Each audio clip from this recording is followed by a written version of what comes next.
오늘도 하나님께서 우리의 예배를 받으시고 우리 찬양을 받으실 줄 믿습니다. 하나님 앞에 우리의 마음과 정성을 모두 드릴 때 하나님께서 우리의 예배를 받으실 줄 믿습니다. 예수님은 천국에서 설명하실 때 자주 비유를 들어서 말씀을 하셨습니다. 특히 예수님은 종교 지도자들과 논쟁을 벌이실 때 비유로 말씀하신 경우가 많습니다. 오늘 본문에 있는 천국에 대한 비유의 말씀도 대제사장들을 비롯한 종교 지도자들에게 주신 말씀입니다. 엄밀하게 말하면 그들을 비판하신 말씀입니다. 그들을 칭찬하기보다 이 천국 비유를 통해서 그들을 비판하신 말씀입니다. 그러나 어디 이들 종교 지도자들에게만 주신 말씀이겠습니까? 당시 예수님의 말씀을 듣고 있던 제자들과 예수님을 따르면서 예수님의 말씀을 듣기를 원하는 자들, 그리고 신약교회와 오늘의 교회, 그리고 오늘의 성도들에게 주시는 말씀인 것입니다. 오늘 우리에게 주시는 이 천국의 비유의 말씀이란 것이죠. 오늘 우리가 읽은 본문은 왕실 혼인잔치 비유입니다. 왕실에 서 있는 혼인잔치 비유입니다. 이 비유를 통해서 천국이 혼인잔치와 같다라고 설명을 하십니다. 여러분, 오늘 이 말씀을 통해서 천국을 보게 되기를 바랍니다. 천국 백성이 되기를 바랍니다. 천국에 들어가는 소망을 품게 되기를 바라고 천국의 혼인잔치에 참여하기 위해서 믿음의 결단을 하는 귀한 시간이 되기를 바랍니다. 오늘도 살아계셔서 우리를 오라 부르시고 그 오라 하시는 음성을 듣고 응답하는 자들을 찾고 계시는 하나님 아버지를 오늘 이 시간 만나게 되기를 바랍니다. 오늘 본문의 혼인잔치 비유를 가만히 살펴보면 두 가지의 내용인 것을 볼 수 있습니다. 첫 번째는 혼인잔치 비유이고 또 하나는 예복에 대한 비유입니다. 그런데 이 두 가지 비유가 하나의 비유처럼 서로 긴밀하게 연결되어 있으므로 하나의 비유로 생각하고 읽어도 무방합니다. 본문의 비유는 천국은 마치 자기 아들을 위하여 혼인잔치를 베푼 어떤 임금과 같다라는 말씀으로 시작합니다. 1절에. 여러분, 임금의 아들의 혼인식, 결혼식이죠. 이러한 일이라고 하면 사적인 일이라기보다는 국가적인 일일 수도 있습니다. 그죠? 왜냐하면 임금의 아들이기 때문에 온 국민의 눈이, 귀가 그곳으로 쏠리게 되어 있고 모든 이들의 관심이 그곳으로 쏠릴 수밖에 없지요. 당연히 혼인잔치는 궁에서 있을 것입니다. 사실 이 궁에서 있는 혼인잔치에는 아무나 들어갈 수가 없습니다. 아무나 들어갈 수 없잖아요. 그죠? 청와대, 백악관에 아무나 들어가지 못하잖아요. 미리 예약을 한다든지 아니면 초대를 받아야 그곳에 들어갈 수 있는 것처럼 말입니다. 임금은 혼인잔치에 초대할 사람들을 아주 신중하게 일일이 정하고 그리고 난 다음에 종들을 통해서 그 혼인잔치에 초대하는 초대장을 이제 보냈습니다. 초대장을 받은 사람들은 임금의 초대이니까 아주 특별하다고 생각을 할 것입니다. 그죠?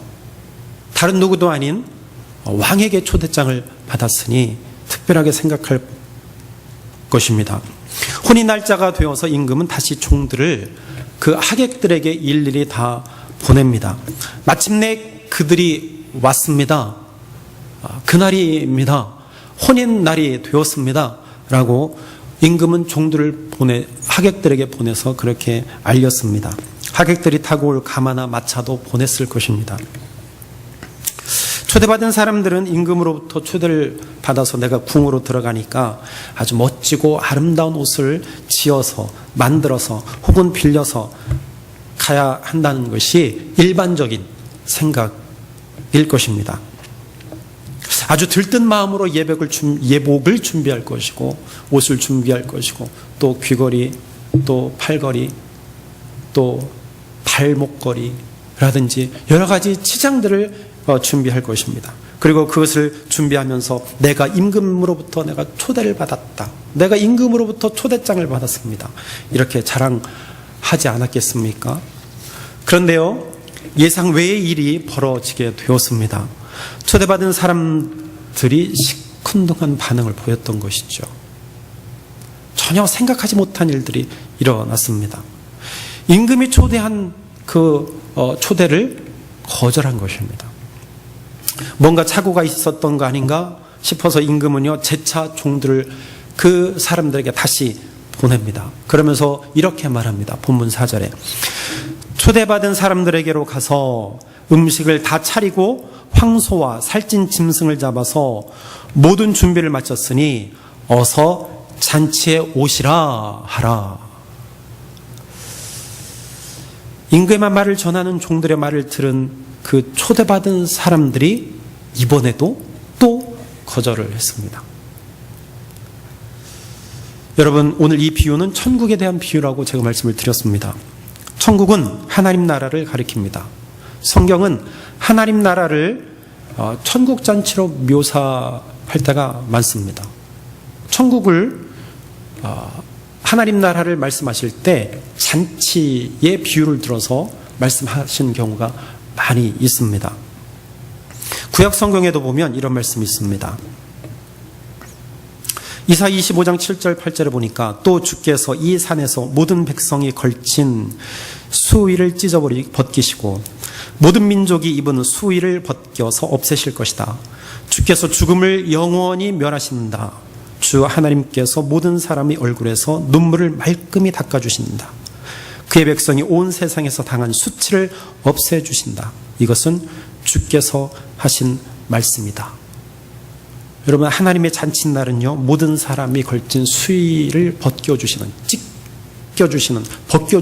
날입니다. 모든 백성의 눈에서 나는 그 눈물을 닦아주시는 날입니다. 수치의 기억에서 해방되는 날이 하나님의 나라의 잔칫날이라는 거예요. 요한복음은 이렇게 말합니다. 요한복음은 예수님께서 첫 번째 이적을 행하신 곳이 바로 가나의 혼인잔치 때였다고 말씀하십니다. 그 혼인잔치에서 물을 변하여 포도주가 되게 하신 사건이 어디에서 났다고요? 바로 혼인잔치에서 났습니다. 그 포도주를 마신 많은 사람들은 어떻게 이 집은 처음보다 나중에 더 좋은 포도주를 내는가 하고 말할 정도로 그 포도주가 맛있었다라고 이야기합니다. 탕자의 비유에서 아버지는 죽었다고 생각했던 둘째 아들이 돌아왔을 때 그를 위해서 잔치를 베풀었습니다. 잔치는요, 기쁨과 평안과 안식이 있습니다. 잔치에서 우는 사람은 없을 것입니다. 잔치자리에서 통곡하는 사람은 없을 것이에요. 잔치자리에서 누구든지 기쁨을 누리고 평화를 누리고 안식을 누립니다. 그것만이 가득한 순간이 바로 잔치라는 것이죠. 오늘 이 비유에서 잔치에 오라는 말은 하나님의 은총으로 베푸시는 기쁨과 안식과 평화의 세계 안으로 들어오라는 초대의 말씀인 것입니다. 요한계시록 19장에서는 역사의 완성을 어린 양의 혼인잔치로 묘사하고 있습니다. 요한계시록 19장 9절에 보니까 어린 양의 혼인잔치에 청함을 받은 자는 복이 있도다 말합니다. 어린 양의 혼인잔치에 청함을 받은 자는 복된 자이다. 여러분, 복된 자입니까? 여러분들 복된 자입니까? 어린 양 혼인잔치에 초대받았습니까? 그러면 여러분들은요, 복된 자입니다. 그러나 오늘 본문에 초대받은 사람들은요, 임금의 초대를 거절했습니다. 복을 발로 차버린 격입니다. 기쁨과 안식과 평안을 그들은 거절했습니다. 수위가 벗겨지고 눈물을 닦아주겠다는 임금의 초대를 그들은 거절한 것입니다. 임금의 초대를 받은 것이 참으로 영광스러운 일일 텐데 그들은 그것을 거절한 것이죠. 그 영광을 거절한 것입니다.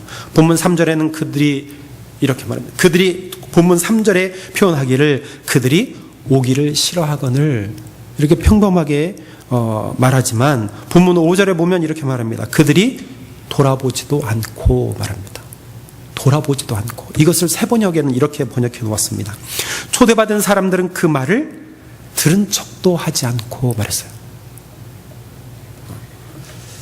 돌아보지 않았다라는 얘기는 들은 척도 하지 않았다라는 거예요. 여러분, 내가 말을 할 때 들은 척도 하지 않을 때 여러분들은 어떠한 마음이 드십니까?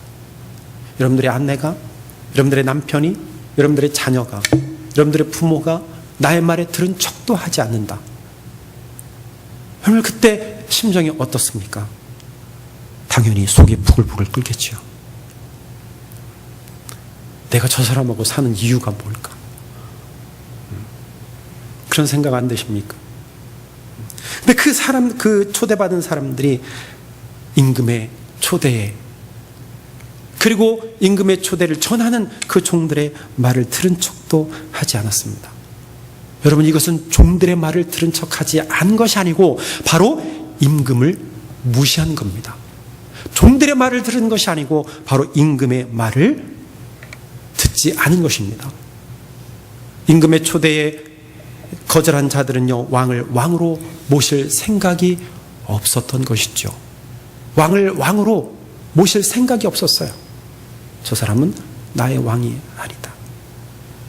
그들은 예수님의 메시아적 왕권을 받아들일 생각이 전혀 없었던 사람들입니다. 그러면서 그들 중 일부는 자기 밭으로 가려고 일하러 갔고, 또 다른 사람은 자기 사업을 하려고 갔습니다. 그뿐만 아닙니다. 그들 중 어떤 사람들은 임금이 보낸 종들을 붙잡아서 그들을 모욕하고 또 한편으로는 그들을 죽였습니다. 여러분, 이 비유에서 임금의 초대를 거절한 사람들이 누구일까요? 그들은 바로 대제사장들이요, 바리새인들이요, 사두개인들이요, 장로들이요, 서기관들입니다. 또한 유대인들입니다. 이런 모두 종교 지도자들이요, 유대 사회에서 엘리트 집단이라고 할 수 있습니다. 그들은 임금의 잔치에 초대받은 사람들이지만 온갖 핑계를 다 대면서 그 초대를 거절했습니다. 그뿐만 아니라 그들은 종들을 모욕하고 죽이기까지 했습니다. 여기서 말하는 종은 누구냐? 바로 하나님의 선지자들을 가리킵니다. 하나님께서 보내주신 선지자들은 하나님의 말씀을 선포하고 메시아가 곧 오리라고 선포했습니다. 그러나 유대인들은 이 하나님의 말씀을 귀담아 듣지 않았습니다. 예언의 말씀대로 메시아 예수님이 오셔서 천국 복음을 전하시는데도 그들은 예수님을 의심하고 배척했습니다. 예수가 그리스도이신 것을 그들은 인정하고 싶지도 않고 인정하려 하지도 않았습니다. 마태복음 13장 14절 15절을 보면 이렇게 말합니다. 너희가 듣기는 들어도 깨닫지 못할 것이요 보기는 보아도 알지 못하리라. 이 백성들의 마음이 완악하여져서 그 귀는 듣기에 둔하고 눈은 감았으니 이는 눈으로 보고 귀로 듣고 마음으로 깨달아 돌이켜 내게 고침을 받을까 두려워함이라. 그들은 아예 그들의 눈을 감고 귀를 막아버렸습니다. 스스로 귀를 막고 눈을 감고 살았습니다. 아예 보려고 하지도 않았고 들으려고 하지도 않았습니다. 예수가 스스로 나는 하나님의 아들이라고 할 때 그들은 참남한 말을 하는도다 라고 하면서 그들은 예수를 죽이려 했습니다. 결국 그들은 예수를 십자가에 못 박아 죽였습니다. 이것은 예수님을 거절함과 동시에 하나님을 거절한 것이 되었습니다. 그러므로 구원은 이방인에게로 돌아갔습니다. 여러분, 그토록 아끼고 사랑했던 사람들을 초대했는데 그들로부터 거절을 당한 이 임금의 피해가 얼마나 컸을까요? 슬픈 마음이 얼마나 컸을까요? 혼인잔치를 위해서 모든 준비를 다 마쳤는데 오지 않는 것도 모자라서 종들을 죽이기까지 했으니 그 슬픔을 이루 말할 수 없는 것입니다. 종들을 죽였다는 소식을 들은 임금은요, 대노하여서 군대를 그곳으로 보냅니다. 그리고 살인자들을 진멸하고 동네를 다 불살라 버립니다. 여러분, 정말 끔찍한 일이 일어났습니다. 상상하지 못했던 일들이 일어났습니다. 모욕당한 임금은 탄식합니다. 오늘 본문 8절에 혼인잔치는 준비되었으나 청한 사람들은 합당하지 아니하다. 먼저 초대받았던 이들은 자격이 없다고 임금이 선언하신 것입니다. 그리고 임금은요, 종들에게 이렇게 말합니다. 본문 9절에 내 거리 길에 가서 사람을 만나는 대로 혼인잔치에 청하여 오라. 임금이 다시 명령을 내리신 것입니다. 새로운 초대를 하신 거예요. 새로운 사람들을 초대하신 것입니다. 내 거리, 너는 이제 사거리로 가서 사람들을 만나는 대로 혼인잔치에 초대하라. 임금의 명령을 따라서 종들은요, 큰 길로 가서 닥치는 대로 사람들을 데리고 왔습니다. 악한 사람이나 선한 사람이라 다 데리고 왔습니다. 그래서 드디어 잔치 자리에 손님들로 가득 차게 되었습니다. 여러분, 천국 잔치에는요, 누구에게나 열려 있다는 사실입니다. 누구에게나 열려 있어요. 오늘 말씀에 보면 악한 자나 선한 자나 다 데리고 왔다 그랬습니다. 하나님의 나라는요, 아무도 배제하지 않습니다. 복음은 특정한 사람에게만 주어지지 않았어요. 이 복음은요, 누구에게나 열려 있어요. 누구나 듣습니다. 누구든지 그 말씀을 듣고 마음에 새길 수 있어요. 누구에게나 열려 있어요. 너에게만 열려 있지 않아. 너에게만 열려 있지 않아. 당신에게만 주신 말씀이야. 그게 복음이 아니에요. 복음은 누구에게나, 누구든지 복음을 들을 수 있습니다. 악한 사람이나 선한 사람 모두에게 열려 있습니다. 우리가 마음으로 용납하기 어려운 사람조차도 하나님 나라의 잔치에 초대받습니다. 여러분, 예수님은요, 사람들을 초대할 때 아무런 조건을 달지 않았습니다. 이것이 하나님의 은혜예요. 이것이 하나님의 은혜입니다. 이 하나님의 은혜로 말미암아 버러지 같은 나, 지렁이 같은 내가 지금 이 은혜의 자리에 앉아 있는 것 아니겠습니까? 여러분, 왜 이 은혜의 자리에 앉아 있겠어요? 하나님이 주시는 은혜 때문에요. 누구든지 오라. 그 초대의 말씀 때문에 내가 여기에 앉아 있는 것 아니겠습니까? 부모 때문에 앉아 있는 것인가요? 아니요. 하나님의 은혜 때문에 내가 이 자리에 앉아 있어서 하나님 앞에 예배 드리는 것 아니겠습니까? 이 모든 것이 다 하나님의 은혜입니다. 살아생전에 임금으로부터 초대를 받아 궁에 들어가리라고 생각하지 못했던 자격 없는 많은 사람들은 임금의 초대에 기꺼이 응답했습니다. 이제 혼인잔치 자리에 사람들로 가득 채워져서 본격적으로 잔치를 시작하면 됩니다. 이제 그 시간이 되었습니다. 그런데 여기서 또 한 번의 반전이 일어납니다. 사람들로 가득한 혼인잔치 자리에 임금이 참석을 하게 됩니다. 그런데 그 자리에서 임금은요, 그 사람들 중에서 예복을 입지 않은 한 사람을 발견하게 됩니다. 그리고 그 자리를 향해서 오늘 이렇게 말합니다. 친구여, 어찌하여 예복을 입지 않고 여기 들어왔느냐. 그 한 사람을 임금이 보신 거예요. 당신 왜 예복을 입지 않고 이 자리에 앉아 있느냐. 이 말을 들은 그 사람은요, 아무런 대답도 하지 못했다라고 성경은 말합니다. 흥겨웠던 혼인잔치 자리는 일순간 찬물로를 끼얹은 것처럼 조용해졌습니다.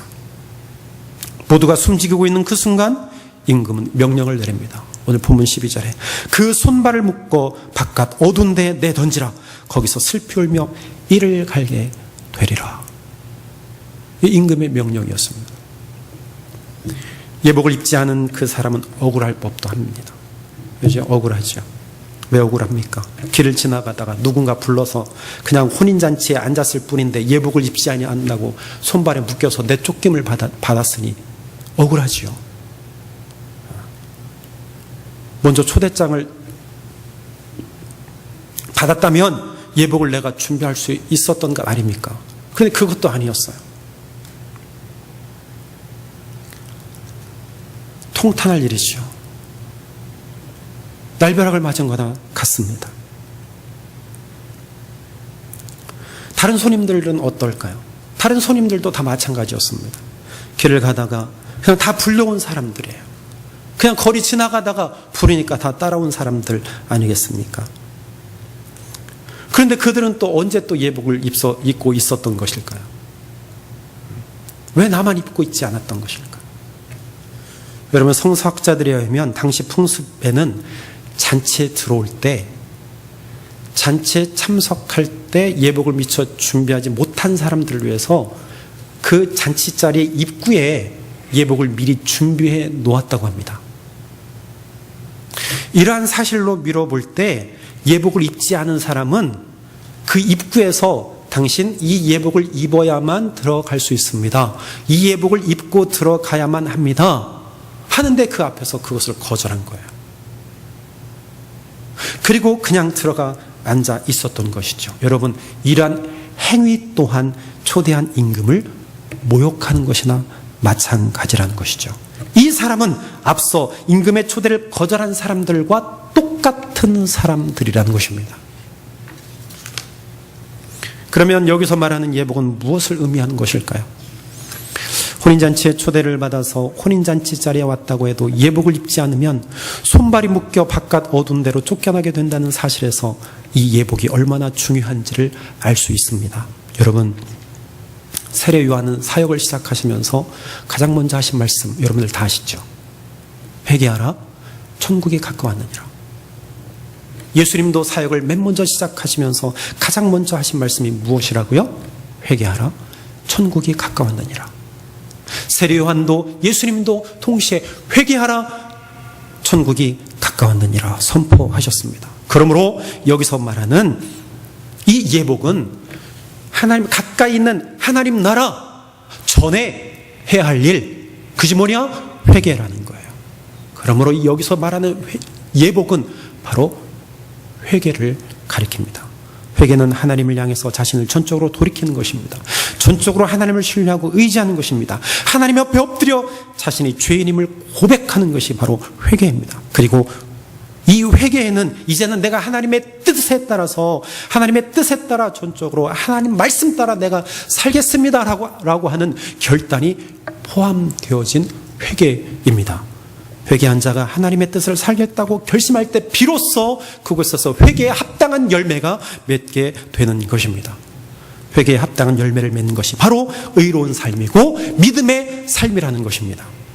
그러므로 예복은 하나님께 회개한 자가 의로운 삶, 선한 삶, 믿음의 삶을 사는 것을 뜻합니다. 여러분, 하나님의 나라는 누구에게나 열려 있습니다. 그러나 천국의 혼인잔치에 참여하는 이들은 거기에 걸맞는 옷을 입어야 한다는 사실입니다. 그것은 의의 옷이요 믿음의 옷입니다. 요한계시록 19장 8절에 이렇게 말합니다. 그에게 빛나고 깨끗한 세마포 옷을 입도록 허락하셨으니 이 세마포 옷은 성도들의 옳은 행실이로다.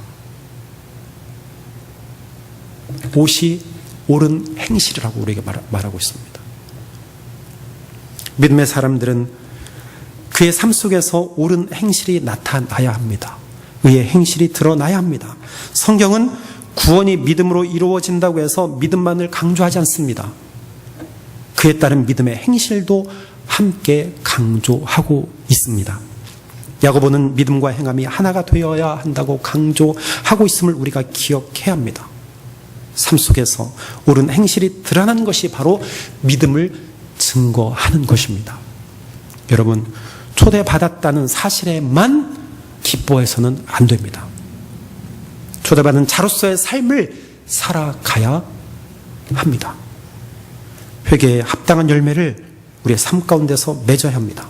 이것이 초대한 분에 대한 예의라고 할 수 있습니다.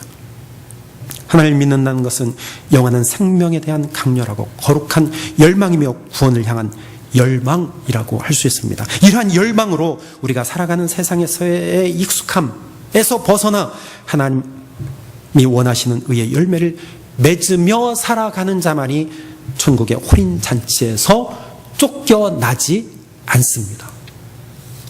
여러분, 오늘 본문의 마지막 절을 기억하십시오. 임금이 결론을 말하고 있습니다.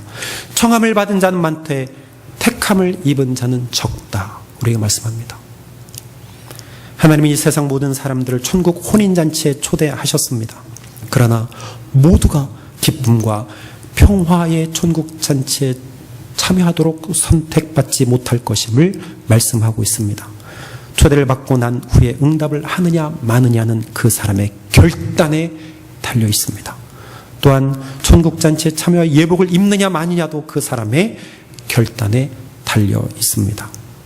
그러므로 오늘도 천국으로 초대하시는 그 초대에 응답하는 저와 여러분들이 되기를 바랍니다. 그리하여 회개하여 합당한 열매를 맺게 되기를 바랍니다. 예수 그리스도의 옷을 입고 십자가와 부활 생명으로 살아가는 자는 깨어있는 영성의 소유자입니다. 이런 자는 예복을 입은 자입니다. 하나님은 예복을 입은 자를 택하셔서 천국 혼인 자리에 그대로 앉아있도록 허락하실 것입니다. 여러분들은 혼인 잔치에 초대받은 자들입니다. 그렇죠? 이제 한 걸음 더 나아가서 과연 예복을 입고 있습니까? 예복을 입고 살아가십니까? 회개, 그리고 회개의 열매, 우리의 삶 가운데 날마다 나타내고 열매를 맺으며 살아가고 계십니까? 의의 삶, 믿음의 삶, 성결의 삶, 거룩한 삶을 살아가고 계십니까? 여러분, 50%의 그리스도인은 없습니다. 50%는 그리스도인이요, 50%는 여전히 나의 옛 모습, 즉 세상의 삶의 모습대로 살아가고 있습니까? 그리스도인이 아니에요. 그리스도인은 100% 그리스도인이어야 합니다. 왜? 회개한 자는 완전히 하나님 앞에 돌아선 자이기 때문입니다. 하나님께 돌아선 자가 어찌 뒤 돌아보고 걸어갈 수 있겠습니까? 아니요, 그럴 수 없습니다. 여러분, 100% 그리스도인이 되시길 바랍니다. 그 자가 예복을 입은 자예요. 100% 그리스도인은 삶 속에서 열매를 맺습니다. 의의 열매를 맺어요. 믿음의 열매를 맺으며 살아갑니다. 성령의 열매를 맺습니다. 여러분, 삶 속에서 믿음의 삶, 거룩한 믿음의 열매, 거룩한 열매, 성령의 열매를 맺지 않은 자는 어떻게 된다고요? 예복을 입지 않은 것과 같아서 혼인잔치에서 쫓겨나게 됩니다. 오늘 이 혼인잔치의 비유를 우리에게 말씀하셨습니다. 여러분, 이 잔치를 기억하시고 묵상하시면서 그 혼인잔치에서 쫓겨나지 않기 위해서 하나님만 예배하고 하나님께 회개하고 회개의 열매, 의의 열매를 삶 속에서 맺으며 살아가는 저 여러분들 되기를 주의 이름으로 축원합니다. 기도하겠습니다.